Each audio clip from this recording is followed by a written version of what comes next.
Hello ನಮಸ್ಕಾರ, ನೀವು ನೋಡ್ತಾ ಇದ್ದೀರಾ ಇಂಡಿಯಾ ಫಸ್ಟ್. ನಾನು ರಕ್ಷತ್ ಶೆಟ್ಟಿ. ಈಗ ಹೆಡ್ಲೈನ್ಸ್. ಪಾಪ ಮಾಡಿದ ಮೇಲೆ ಕರ್ಮ ಅನುಭವಿಸಲೇಬೇಕು. ಪರಪ್ಪನ ಪಂಜರ ಸೇರಿದ ದರ್ಶನ್ 3 ದಿನ ಕಳೆದಾಯಿತು. ಕೊಂಚ ನಿರಾಳ, ಸ್ವಲ್ಪ ಭಾವುಕ, ಆದರೆ ಪವಿತ್ರ ಸ್ಥಿತಿ ಸ್ವಲ್ಪ ಕಸಿವಿಸಿ ತರಿಸಿದೆ. ಇತ್ತ ದಾಸನ ಆತಿಥ್ಯ ನೀಡಲು ರೌಡಿ ಪಡೆಯೇ ಪೈಪೋಟಿಗೆ ಬಿದ್ದಿದೆಯಂತೆ. ಹತ್ಯೆ ಕೇಸ್ನಲ್ಲಿ ಚಾರ್ಜ್ ಶೀಟ್ ಸಲ್ಲಿಕೆಗೆ ಸಿದ್ಧತೆ ನಡೀತಾ ಇದೆ. ಸಾಕ್ಷ್ಯಾಧಾರಗಳ ಸಂಗ್ರಹಕ್ಕೆ ಪ್ರತ್ಯೇಕ ತಂಡ ರಚನೆಯಾಗಿದೆ. 8 ಮಂದಿ ಐ ವಿಟ್ನೆಸ್ ಫಿಕ್ಸ್ ಆಗಿದೆ. ಶೆಡ್ನಿಂದ ಮೋರಿವರೆಗೂ ಕೂಡ 25ಕ್ಕೂ ಹೆಚ್ಚು ಸಿಸಿಟಿವಿ ದೃಶ್ಯಗಳ ಸಂಗ್ರಹವಾಗಿದೆ. ಇನ್ನು ಸಿಎಂ ಭೇಟಿಯಾದಂಥ ಪೋಷಕರು ನ್ಯಾಯಕ್ಕಾಗಿ ಬಿಕ್ಕಿದ್ದಾರೆ.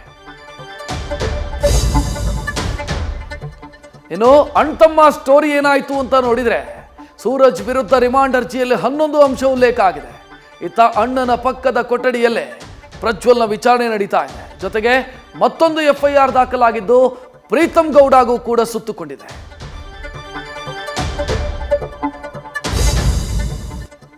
ಹಳ್ಳಿಕಾರ್ ಒಡೆಯ ವರ್ತೂರು ಸಂತೋಷ್ಗೆ ಒಂದು ಮುಗೀತು ಅನ್ನೋ ಹೊತ್ತಿಗೆ ಮತ್ತೊಂದು.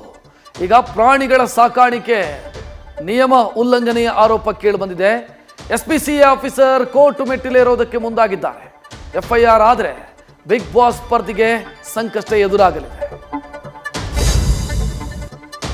ಒಂದು ಕೆಲಸ ಮಾಡಿ, ಒಂದೊಂದೇ ಏರಿಕೆ ಮಾಡೋ ಬದಲು ಒಂದೇ ಸಲಕ್ಕೆ ಎಲ್ಲವನ್ನ ತುಟ್ಟಿ ಮಾಡಿಬಿಡಿ. ಪೆಟ್ರೋಲು, ಡೀಸೆಲ್ಲು ದರ ಏರಿಕೆ ಬೆನ್ನಲ್ಲೇ ನಂದಿನಿ ಹಾಲಿನ ದರ ಕೂಡ ಏರಿಕೆಯಾಗಿದೆ. ಇದೇ ವಿಚಾರ ರಾಜಕೀಯ ಜಟಾಪಟಿಗೆ ಕಾರಣ ಆದರೆ ಜನಸಾಮಾನ್ಯರ ಬದುಕು ದುಸ್ತರಕ್ಕೆ ತಳ್ಳಿದೆ. ನ್ಯೂಸ್ ಫಸ್ಟ್, ನಿರ್ಭೀತಿಯಿಂದ ನಿಮ್ಮ ಪರವಾಗಿ.